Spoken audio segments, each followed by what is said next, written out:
T20 world cup का आज अहम मौका हमने देखा कि श्रीलंका और ऑस्ट्रेलिया के दरमियान इस अहम मैच में शानदार खेल देखने का मौका मिला। T20 वर्ल्ड कप में श्रीलंका ने ऑस्ट्रेलिया को शिकस्त दे दी है।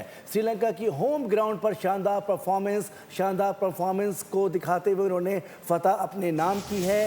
इस तरह से श्रीलंकन बल्लेबाज निसानका ने शानदार सेंचुरी बनाते हुए फतह अपने नाम की है। बिल्कुल, श्रीलंकन बल्लेबाजों ने शानदार परफॉर्मेंस का मुजाहिरा किया। खास तौर पर श्रीलंका के बैट्समैन निसांका ने सेंचुरी स्कोर की और टीम की जीत में अहम किरदार अदा किया।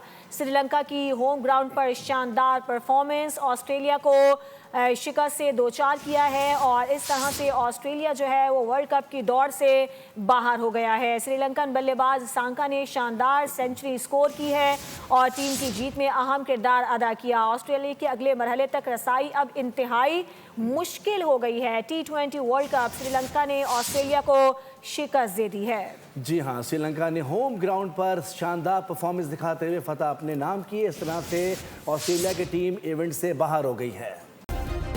सब्सक्राइब करें और बेल दबाएं ताकि कोई खबर रह न जाए।